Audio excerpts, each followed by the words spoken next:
Salut les frères, j'espère que vous allez bien, moi ça va nickel, arrivé très tardivement du travail, petite vidéo rapide, il est 17h13, on va speeder, essayer de bouger Mémé pour qu'elle fasse ses courses bien entendu.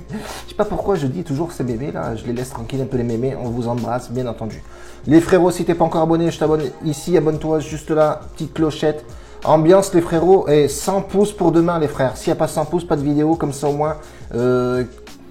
Tout travail mérite salaire et surtout c'est gratuit. Bref, donc voilà, hier on fait un 1 sur 2. Chelsea n'a pas forcément fait le travail. Match très aléatoire. Franchement, j'ai regardé le match, la compo. Ouais, ok, d'accord, il fait reposer ses hommes pour la Champions League contre le Real de Madrid. Mais franchement, c'était pas assez fourni hier. Et il y avait de l'enjeu sur ce match-là. Il n'a pas su le prendre. Dommage pour lui, Tuchel, et il nous fait perdre notre petit pronostic. On est vraiment pas mal en ce moment. On est sur un bon run. Bref. Aujourd'hui les frérots, on va voir les matchs en jeu. Il y a pas mal de matchs. Bon, il y a des matchs que j'ai joués forcément dans le groupe privé, donc je peux pas vous les donner, bien entendu. Donc du coup, un match qui m'a un petit peu mis l'eau à la bouche, les frérots, c'est Mayence contre Werder de Brême. Werder de Brême qui voit absolument du rouge en ce moment. Voilà. Sur les 5 derniers matchs, c'est chaotique. C'est 4 défaites pour une seule victoire. On voit que Mayence se déplace vraiment bien et on voit que Mayence aussi a pour ambiance de gagner ses matchs à l'extérieur. On voit sur l'état de forme extérieur sur les 10 derniers matchs. Je regarde en même temps comme ça, voilà, on en discute ensemble. Ils sont classés 6e au classement. On voit que sur les 10 derniers matchs, ils ont claqué quand même 13 buts, ils ont encaissé 16, certes.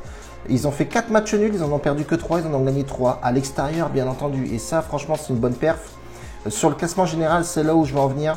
C'est Mayence est 15e, donc tu vois, vraiment en border de line. Ils ont pour mission de gagner ce match-là parce qu'ils sont 15e. Ils ont 28 points exactement. Et il y a Hertha Berlin qui a 26 points juste derrière. Donc ils ont minimum match nul sur ce pronostic-là. Grand maximum, ils ne doivent pas perdre ce match. Donc je les vois pas perdre, tout simplement. Et quand tu regardes... donc à l'extérieur, c'est 3 victoires pour 2 matchs nuls. Et quand tu regardes l'ambiance des 5 derniers matchs de Mayence, c'est quand même pas mal. En Bundesliga, c'est 3 victoires et 1 match nul. Je compte pas le match amical, enfin forcément, c'est un match amical. Mais on peut voir effectivement que c'est vraiment très costaud. Mayence, en ce moment, c'est en roue libre. Donc je partirai sur un Dronobet, un remboursé 6 matchs nuls. Ça nous a réussi d'ailleurs sur la Fiorentina avec une cote à 1,86 et là si je ne m'abuse la cote était à 1,50 et quelques ou 1,60, donc c'est plutôt pas mal. On partirait sur 6% de la bankroll les frérots, 6%, on augmente un petit peu, on arrive en fin des haricots là, donc il faut envoyer un peu de mastic pour justement payer les vacances à Mémé parce qu'à un moment donné voilà, il va falloir sortir sérieusement. Surtout qu'elle a été vaccinée 2 fois. Je déconne. Donc on a dit Mayence en double chance. La cote n'était pas excitante les frérots. 1,31. On va pas non plus aller danser à Ibiza sur un son de David Guetta. Donc on va partir sur un remboursé 6 matchs nuls. Voilà. 1,56. C'est pas mal. C'est pas mal. 1,56. Partirait sur 6% de la bankroll les frérots. On va regarder un autre match. J'ai regardé aussi Tottenham-Southampton. Voilà, ce match-là me plaisait parce que voilà, Mourinho, siège éjectable, il est parti à Pôle emploi. Voilà, à un moment donné, il va falloir arrêter de déconner. C'est pas parce que tu t'appelles Mourinho qu'on peut pas te saquer, vu les statistiques et tout ce qui en suit, bien entendu. On a bien vu que Kane s'était blessé récemment, je crois que c'était à la cheville. Et on a un match aujourd'hui avec un nouvel entraîneur forcément, je crois que c'était son adjoint ou un mec du club. Donc lui aussi a pour mission jusqu'à la fin de saison d'assurer le délire. Ils sont 7e derrière Liverpool avec 3 points de différence. On a Southampton aussi, pareil, qui est plutôt pas mal, même si Fulham a 27 points, eux en ont 36. Donc à mon avis, ils sont sauvés de la relégation. Mais ça va être un match en jeu, sachant que tu as le meilleur attaquant qui est sur la touche. Bon, ça veut trop rien dire parce qu'il y a quand même du banc, faut dire qu'il y a Son aussi, mais franchement, honnêtement, depuis pas mal de matchs, on les voit pas trop ces mecs-là, les têtes de l'affiche là. Donc, on voit effectivement que Southampton, c'est chaotique. 3 derniers matchs joués en Première Ligue, les 2 derniers matchs en Première Ligue, c'est 2 défaites, 2 victoires contre Burnley et contre Bournemouth. Mais attention, voilà, on va regarder le classement. Il faut absolument gagner, hein. C'est primordial pour Tottenham. L'état de forme à domicile sur les 10 derniers matchs, à l'ère Mourinho bien entendu, on voit que Tottenham est classé 5e quand même, ils ont perdu que 4 fois à la maison, c'est déjà trop. Un match nul et 5 victoires, 18 buts marqués en 10 matchs, donc ça c'est plutôt sympathique si on veut jouer le nombre de buts. Et à l'extérieur, Southampton, c'est pas extraordinaire, c'est pas flamboyant, hein. Ils sont 19e sur le classement des équipes à l'extérieur. C'est vraiment chaotique, c'est 7 matchs perdus, ils ont encaissé 27 buts. Donc voilà, là où je veux en venir, moi, c'est partir sur le nombre de buts. Quand on regarde les confrontations de ces deux équipes-là, on voit que Tottenham est vachement au-dessus de Southampton. Mais attention, Southampton a Ings. Ings est pour moi le tireur de la gâchette, papa. Il marque beaucoup de buts, quasiment presque un but par match. Donc voilà, c'est pas négligeable non plus. Quand tu regardes dans les top buteurs, tu vois que Ings est là, hein, à Southampton. Il a marqué quand même 9 buts. C'est le meilleur buteur de cette équipe-là. On voit effectivement que Kane, 21 buts marqués pour Tottenham, c'est énorme. Et tu as Son derrière qui a marqué quand même 14 buts. Donc à mon avis, la compo probable de ce match-là va être forcément Son en pointe avec je ne sais qui, je crois Vinicius peut-être, on va regarder. Son en pointe, il y aura Lucas Moura derrière, Lamela et Bale qui va faire son petit retour, bien entendu, sachant que quand Mourinho était là, il l'alignait pas forcément. Donc, je partirai plus sur un nombre de buts sur ce match-là.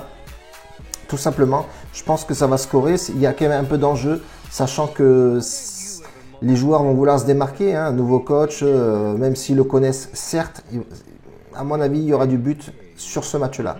Donc, je vais aller voir les cotes, voir si c'est intéressant, si vraiment ça vaut le coup, si c'est value de jouer effectivement le nombre de buts sur ce match-là, sachant que Kane n'est pas là, hein, l'un des meilleurs buteurs, mais je sais qu'en face ça va scorer. Partir sur du over 2,5 buts pour ce match-là, je pense que c'est raisonnable à jouer, bien entendu. Et le dernier match à jouer pour moi, ça va être tout simplement l'AC Milan contre le Sassuolo. C'est un match vraiment excitant. Il est 17h20, il joue à 18h30. Ce match-là, pourquoi? Parce que Zlatan Ibrahimovic aussi, pareil, incertain. Hernandez, incertain aussi. Et on a bien vu que Sassuolo, en ce moment, ça jouait vraiment au ballon. Hein. Sur le dernier match aussi, on avait notre petit Marseillais qui a marqué sur le dernier match contre la Fiorentina, le petit Lopez. Ils avaient gagné 3-1, c'était à domicile. On va aller juste voir ce que ça donne Sassuolo à l'extérieur en classement général, voir qu'est-ce qu'il y a à tirer sur ce match-là, quels sont les enjeux. On a bien vu que Sassuolo est 8e avec 46 points. L'AS Rome est devant avec 54 points. Ça va être compliqué d'aller chercher l'euro. L'AC Milan a 66 points, donc l'Inter domine complètement la série avec 75 points. Donc pour eux, à mon avis, il n'y a pas de danger derrière.